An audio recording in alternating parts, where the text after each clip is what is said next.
Pernahkah kalian memikirkan bagaimana kebiasaan sehari-hari membentuk hidup kalian? Bergabunglah dengan saya. Saat saya menantang diri saya untuk sepenuhnya mengubah gaya hidup saya. Melalui refleksi diri. Dan pertumbuhan pribadi yang merujuk pada alam. Ya, untuk sepenuhnya mengubah gaya hidup saya melalui refleksi diri pada alam. Salah satunya contoh refleksi pada alam yaitu padi. Ya, padi yang selalu kita jumpai dan menjadi kebutuhan kita sehari-hari. Pada ungkapan filosofi Jawa, ngaji padi sering dipahami sebagai proses belajar menjadi rendah hati. Seperti padi yang semakin berisi semakin merunduk. Ngaji padi sebagai falsafah hidup Jawa, maka ini adalah ajaran tentang rendah hati dan kebijaksanaan. Istilah ini berasal dari pengamatan sederhana. Padi, semakin berisi semakin merunduk. Maknanya, semakin seseorang memiliki ilmu, pengalaman, atau kedudukan, seharusnya dia justru semakin rendah hati, bukan sombong. Beberapa nilai yang terkandung dalam ngaji padi antara lain. Tawadu, rendah hati tidak menganggap diri lebih tinggi dari orang lain. Rimo ing pandum, bersyukur atas apa yang dimiliki tanpa iri atau angkuh. Belajar tanpa henti, seperti padi yang terus bertumbuh. Manusia juga harus terus mencari ilmu dan memperbaiki diri. Bermanfaat untuk orang lain, padi yang berbuah memberi kehidupan. Demikian pula ilmu dan kebaikan kita seharusnya memberi manfaat. Falsafah ini sering diajarkan dalam tembang Jawa, ditutur para sesepuh, dan bahkan dihubungkan dengan ajaran spiritual. Bahwa kesombongan menutup pintu kebijaksanaan. Sedangkan kerendahan hati membuka jalan untuk ilmu sejati.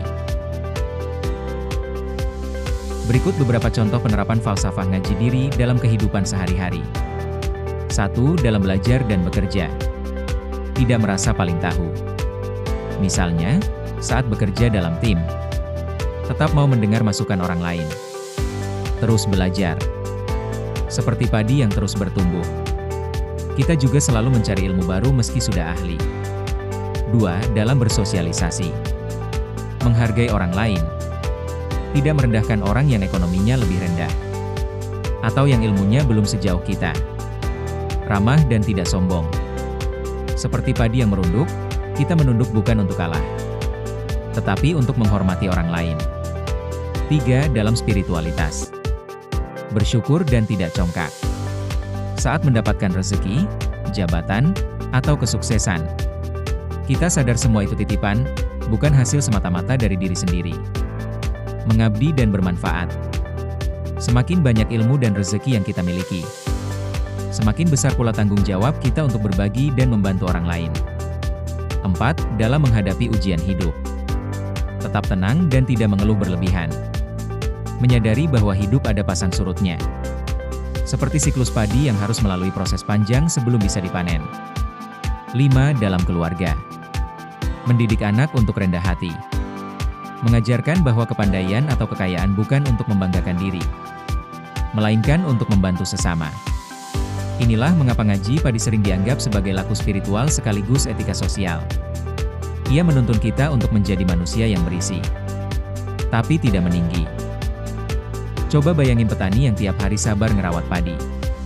Pas panen tiba, bukannya sombong, dia malah makin bersyukur.